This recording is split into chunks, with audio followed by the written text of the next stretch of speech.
So on the latest statements of Trump on Zelensky, where are we now basically regarding United States-Ukraine relationships and Russian relationships? I think that, well, first off, clearly Vladimir Putin's responsible for this war. He started lying about special exercises in October before he invaded nearly 3 years ago.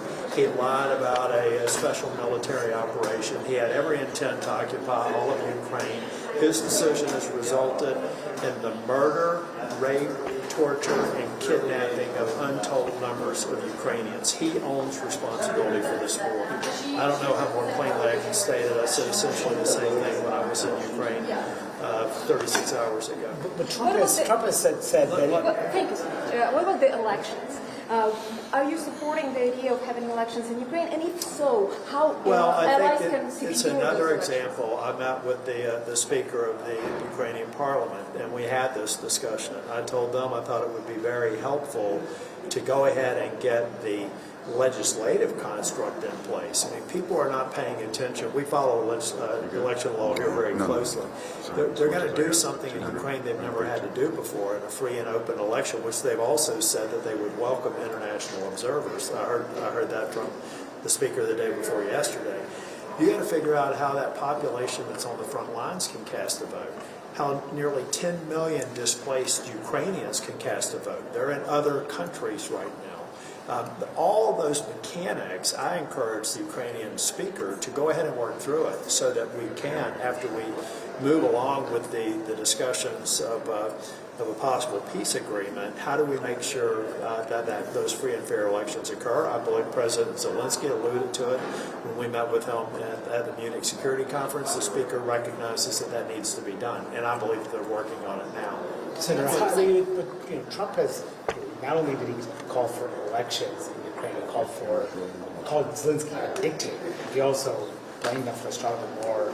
How concerned are you about that rhetoric coming from the president right now? I think the one aspect that we should take into account about what caused this war, a part of the war was caused because was as a result of Ukraine's weakened reputation for democratic reforms. Let's just be honest about this. In the post-Soviet era, some nations moved more quickly and addressed more of the problems sooner, which allowed them accession into the EU and accession into NATO.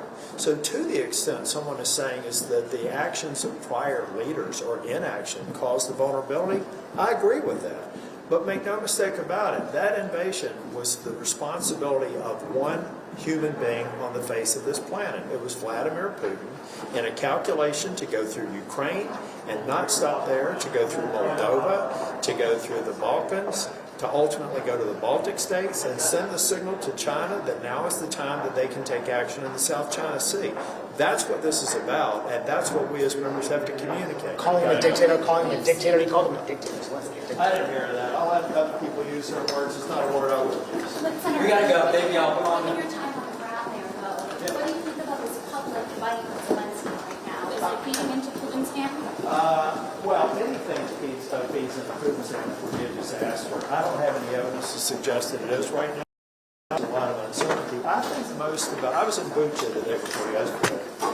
I think most about those people on the front lines and how this discourse and actually some of the exploitation of messages in the press can demoralize people that are literally living 50 meters away from a Russian who's trying to shoot them. So it is kind of important that we settle down the rhetoric, and the press has a role to play there too. The Ukrainian people and the armed services need our support, and I intend to give it to them. He says Putin wants peace. Do you think Putin wants peace? Putin wants to dictate the world and re-inspire the Russian empire, and he doesn't get that from me. In the middle of the road approach is that